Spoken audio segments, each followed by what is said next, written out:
Assalamualaikum warahmatullahi wabarakatuh. Alhamdulillahirabbil alamin wassalatu wassalamu ala asyrafil anbiya'i wal mursalin sayyidina Muhammad wa ala alihi washabihi ajmain. Amma ba'd. Pertama-tama dan paling utama, marilah kita panjatkan puja dan puji syukur atas kehadirat Allah Subhanahu wa taala yang memberikan kita rahmat kesehatan. Dan tak lupa pula kita kirimkan salawat menyertai salam kepada Nabi Muhammad Sallallahu Alaihi Wasallam yang membawa kita dari alam gelap gulita menuju alam yang terang benderang seperti sekarang ini. Dan pada kesempatan kali ini, saya Fitrianita, Prodi Manajemen Dakwah semester 2, akan menjelaskan materi anti korupsi yang berjudul Analisis Kasus Penyebab Korupsi. Yang pertama saya akan jelaskan apa sih pengertian korupsi. Menurut World Bank, definisi paling sederhana dari korupsi adalah penyalahgunaan kekuasaan untuk keuntungan pribadi atau kelompok. Berdasarkan pandangan hukum dikatakan korupsi apabila memenuhi unsur-unsur perbuatan yang melawan hukum, penyalahgunaan kewenangan, kesempatan atau sarana memperkaya diri sendiri, orang lain atau korupsi dan merugikan keuangan negara atau perekonomian negara.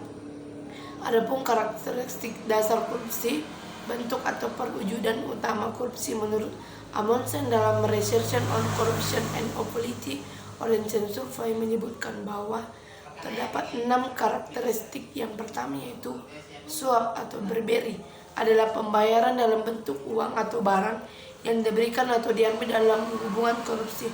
Suap merupakan jumlah yang tetap presentasi dari sebuah kontrak atau bantuan dalam bantuan uang apapun, biasanya dibayarkan kepada pejabat negara yang dapat membuat perjanjian atas nama negara atau mendistribusikan keuntungan kepada perusahaan atau perorangan dan perusahaan. Dan yang kedua, penggelapan atau embezzlement adalah pencurian sumber daya oleh pejabat yang diajukan untuk mengelolanya. Penggelapan merupakan salah satu bentuk korupsi ketika pejabat pemerintah yang menyalahgunakan sumber daya publik atas nama masyarakat. Dan yang ketiga, penipuan atau fraud adalah kejahatan ekonomi yang melibatkan jenis tipu daya, penipuan atau kebohongan. Penipuan melibatkan manipulasi atau distorsi informasi oleh pejabat publik. Keempat, pemasaran atau extortion adalah sumber daya yang diekstraksikan dengan menggunakan paksaan, kekerasan, atau ancaman pemerasan adalah transaksi korupsi, di mana uang diekstraksikan oleh mereka yang memiliki kekuatan untuk melakukannya. Dan kelima, favoritisme adalah kecenderungan diri dari pejabat negara atau politis yang memiliki akses sumber daya negara dan kekuasaan untuk memutuskan pendistribusian sumber daya tersebut. Favoritisme juga memberikan perlakuan istimewa kepada kelompok tertentu. Dan keenam yaitu nepotisme adalah bentuk khusus kasus dari favoritisme mengalokasikan kontrak berdasarkan kekerabatan atau persahabatan. Adapun faktor penyebab korupsi secara sederhana menurut buku Anti Pendidikan Korupsi Perguruan Tinggi yang diterbitkan oleh Kemendikbud Republik Indonesia, penyebab korupsi dapat dibagi menjadi 2 faktor, yaitu faktor internal dan faktor eksternal. Faktor internal merupakan penyebab korupsi yang datang dari diri pribadi, sedangkan faktor eksternal adalah faktor penyebab terjadinya korupsi karena sebab-sebab dari luar.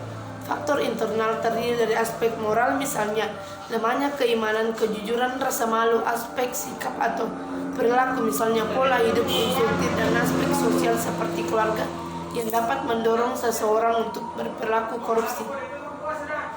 Faktor eksternal bisa ditinjau dari aspek ekonomi seperti pendapatan atau gaji yang tidak mencukupi kebutuhan. Aspek politis, misalnya instabilasi politik, kepentingan politis meraih dan mempertahankan kekuasaan. Aspek manajemen dan organisasi yang ketidakadaan akuntabilitas dan transportasi. Aspek hukum terlihat dalam buruknya wujud perundang-undangan dan lemahnya penegakan hukum, serta aspek sosial yang lingkungan atau masyarakat yang kurang mendukung perilaku anti korupsi. Adapun faktor lain yaitu yang pertama, 1. Faktor politik. Politik adalah salah satu penyebab korupsi.